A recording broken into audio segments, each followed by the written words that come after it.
இயக்குனர் பாரதிராஜா மகன் மனோஜ் திடீர் மரணம். தமிழ் சினிமாவில் முன்னணி இயக்குனராக இருந்து தற்போது குணச்சித்திர நடிகராக படங்களில் நடித்து வருபவர் பாரதிராஜா. அவரது மகன் மனோஜ் பாரதிராஜா சில படங்களில் ஹீரோவாக நடித்த நிலையில் தற்போது குணச்சித்திர வேடங்களில் நடித்து வந்தார். இந்நிலையில் தற்போது மனோஜ் பாரதிராஜா திடீர் மரணம் அடைந்து இருப்பதாக செய்தி வந்திருக்கிறது. திடீர் மாரடைப்பு காரணமாக அவர் உயிர் பிரிந்தது. 48 வயதாகும் மனோஜுக்கு மனைவி மற்றும் 2 பெண் குழந்தைகள் இருக்கின்றனர். ரசிகர்கள் மட்டுமின்றி ஒட்டுமொத்த தமிழ் சினிமா துறையையும் இது அதிர்ச்சி ஆக்கியிருக்கிறது. சினிமாவை விட்டு விலகும் நேரத்தில் விஜய்க்கு விழ இருக்கும் பெரிய அடி.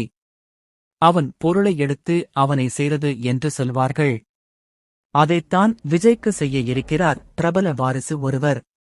என்னுடைய கேரியரின் உச்சத்தை உதறிவிட்டு அரசியலுக்கு வருகிறேன் என விஜய் தன்னுடைய முதல் மாநாட்டில் பேசியிருந்தார். இவ்வளவு பெரிய ஹீரோ சினிமாவை விட்டு விலகி மக்களுக்கு சேவை செய்ய வருகிறார் என்ற பிம்பத்தை உடைக்கத்தான் திட்டம் நடந்து கொண்டிருக்கிறது.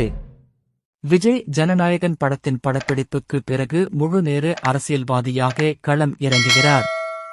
இந்த படத்தை அடுத்த வருடம் பொங்கலுக்கு ரிலீஸ் செய்ய இருக்கிறார்கள். இந்த படம் வெற்றி படமாகிவிட்டால் விஜயின் சினிமா பயணத்தில் 1 மணி மகுடம் ஆகிவிடும்.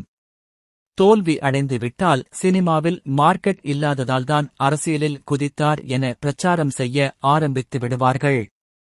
விஜய் உடன் மோதத்தான் சிவகார்த்திகேயனின் பராசக்தி படம் தயாராகிக் கொண்டிருக்கிறது என சொல்லப்படுகிறது. பராசக்தி படம் இல்லை என்றாலும் ரெட் ஜெயண்ட் நிறுவனம் ஒரு பெரிய ஹீரோவின் படத்தை ஜனநாயகன் படத்துடன் மோதவிடும் என்பது உறுதி.